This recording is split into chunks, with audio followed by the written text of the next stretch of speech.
Hello everyone, welcome to day 24 of my 77-day video challenge. Today I'm going to talk to you all about creating an environment for success. Why is it important to have our surroundings set up for success? Let me tell you. First thing, for example, we are working on ourselves and we are learning everything, we are making those changes, everything we are doing in our capacity, whatever we can do in order to improve ourselves, but our surroundings are not set up for success.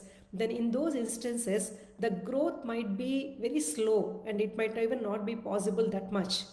And instead, for example, our surroundings were set up for success, but we are not working on ourselves. Even that scenario is not that good as well. So even in that scenario, the growth might be slow and it might be difficult at some times. But imagine this ideal scenario where we are also working on ourselves, we are changing, we are improving ourselves, we are doing everything what we can do, and also at the same time our environment is also set up for success. Then that is an ideal situation which will help us to grow and which will make the growth also very faster and make it possible as well. Now, I want to share with you all four things to consider in that surroundings what we can make changes. So the very first thing is activities, our activities or our experiences.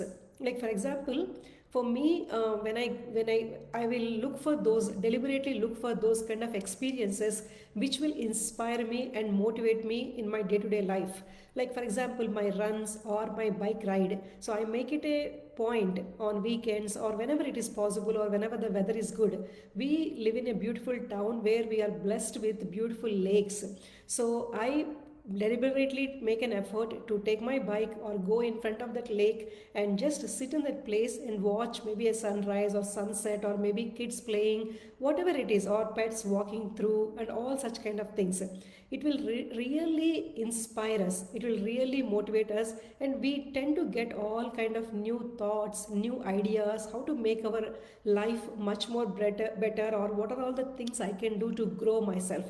So finding that kind of a place or finding that kind of a regenerating those experiences.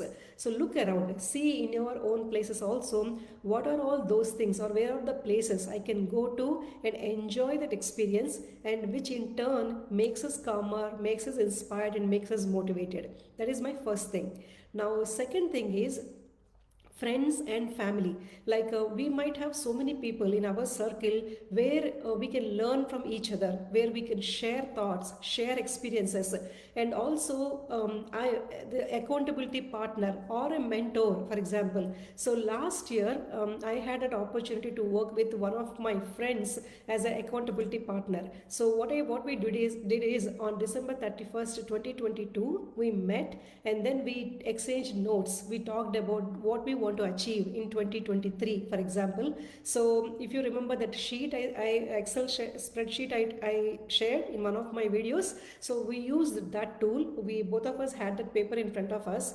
So we list out the goals and what is it we want to achieve in next quarter.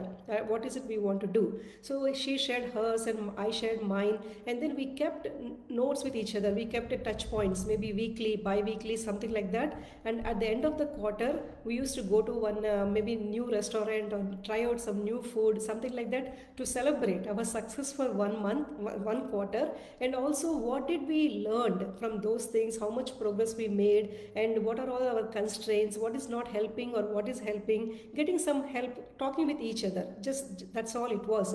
But I can tell you, it helped me tremendously to keep up with my goals or whatever, because I have an accountability partner whom we worked with each other.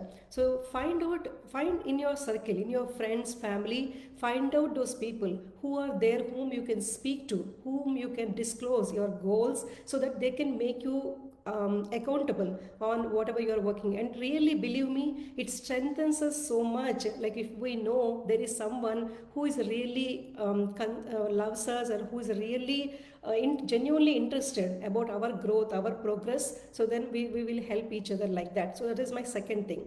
Now my third thing is spiritual practices. Again, they need, personally for me, it is my yoga or my meditation. Those are my spiritual practices which will nurture my soul and which will make me calmer, and I understand myself at a deeper level. That is what the spiritual practices for me. Again, I will tell you, last year is my, I have been practicing yoga for multiple years, but I made a humongous or a huge step up only in the last year, because I again worked with a teacher, and I every day, every week, we used to have classes. Then I used to be rigorous, I used to be consistent. So that really helped me to understand. That was the year I really actually understood what is the real essence of yoga, what they mean by do yoga. For some of the things what we sometimes hear from people is, oh, do yoga, do meditation, something like that. But I really didn't understood what's the actual meaning of it. But last year with my practice, I felt so that yoga, whatever I learned from there, it didn't stop just on the mat. It came into my other, into my regular, into my life as well. The balance, the stability, the focus, or the whatever, the everything what we learn on the mat, it comes into your life as well. So it need not be yoga or meditation. You might have something else, like reading some scriptures, or maybe practicing music or dance, whatever it is, that kind of experience.